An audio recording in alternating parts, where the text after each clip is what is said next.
Nós precisamos entender uma coisa. O aperfeiçoamento da vida política do Brasil passa necessariamente pela modernização da nossa Constituição Federal. E essa Constituição Federal já é uma coxa de retalhos, já está cheia de emendas que, na verdade, são até inconstitucionais algumas, e é preciso que se crie uma nova Constituição, que se convoque uma Assembleia Nacional Constituinte. Essa Assembleia Nacional Constituinte, a meu ver, não pode contar com político que já exerceu o cargo. Não pode. Não pode ter partidos políticos. Tem que se encontrar uma maneira em que os cidadãos do Brasil, logicamente os eleitores e principalmente aqueles que têm mais escolaridade, e também alguns que não têm, que também têm muita experiência e têm muita coisa para dizer, possam ser eleitos para costurar uma nova Constituição e submeter ela ao plebiscito para ser aprovada. E nessa nova Constituição nós temos que ter um mínimo de garantias sociais, políticas e civis. Nós hoje vivemos num país em que tudo agora passa por uma hermenêutica, por uma interpretação de juízes e ministros de tribunais superiores, desembargadores, que pode acontecer o que aconteceu agora com o Lula, em que, ouvindo o ministro Marco Aurélio agora, vi que o ministro Marco Aurélio fez uma pergunta muito clara, porque foi julgado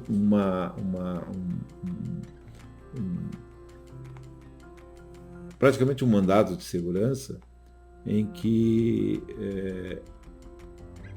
se falava principalmente no impedimento do juiz Sérgio Moro na 13ª Vara Federal de Curitiba. E bem lembrava o ministro Marco Aurélio de Mello que essa questão já havia sido discutida pelo TRF4 e pelo STJ. Portanto, é no mínimo um tema que precluiu o prazo para se discutir. Porque o juiz de primeiro grau, os desembargadores de segundo grau e os ministros do STJ entenderam que não era suspeito o ministro Sérgio Moro, o ex-ministro Sérgio Moro e juiz federal. Não havia, essa etapa já havia sido superada. E quando o ministro Fachin deu a liminar suspendendo os processos do Lula e depois foram anulados com o julgamento no mérito desse mandado de segurança, onde foi considerado o juiz suspeito. Quando o juiz é suspeito, tudo que ele julgou não vale nada. Volta-se ao status quo ante, volta-se ao início do processo e lá vai acontecer o que? A prescrição. Porque o Estado tem um prazo para punir alguém. Não é eterno isso. Como foram anos, foi anos de processo da Lava Jato,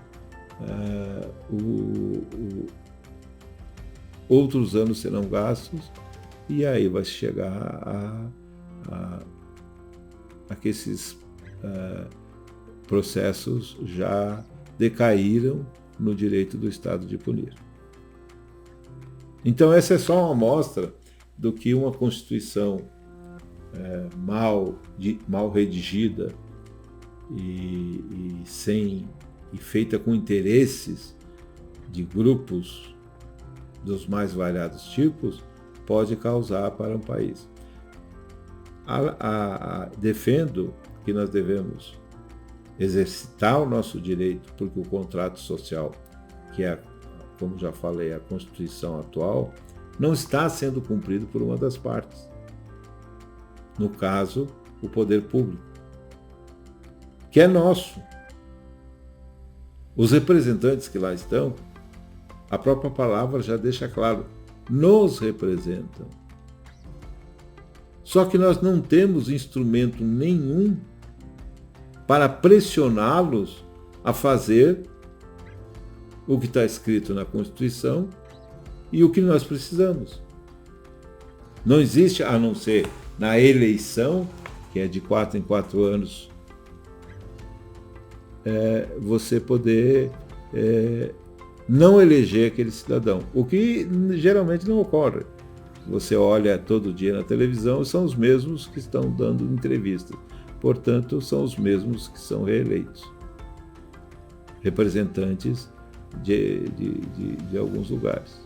Então, todo mundo está saindo às ruas pedindo a intervenção militar. A intervenção militar já não deu certo em 64 e até 85, porque a função do Exército e o treinamento e o preparo dos generais são para comandar um exército, são para desenvolver estratégias e planos de defesa. Eles não foram treinados, não foram instruídos para serem administradores públicos. O que não quer dizer que não possam ser. Muitas pessoas podem, né? Mas, na maioria, eles não foram treinados para isso. Então, o Exército tem que fazer o papel de fazer cumprir a Constituição. E para ele fazer cumprir a Constituição, tem que haver, na própria Constituição, permissões para que ele faça isso. Não para assumir o poder, não para destituir alguém, mas simplesmente para chegar e dizer, olha, recebemos aqui um anseio popular, um pedido do povo, temos 10 milhões de assinaturas, de 1 milhão, 10 milhões, 5 milhões, 1 milhão, dizendo que tal coisa não está sendo feita, tal coisa não está sendo feita. Então, nós esperamos que os senhores cumpram a Constituição, sob pena de convocar-se eleições. Então, tem que se trabalhar esses mecanismos. Acho que o parlamentarismo é o melhor sistema de governo do Brasil, que deveria ser implantado no Brasil, mas desde que seja bem esclarecido e com medidas e com ações previstas na Constituição que permitam que ninguém fique refém de ninguém, que o governo, o executivo não fique refém do legislativo, que o judiciário não fique refém de ninguém e que ninguém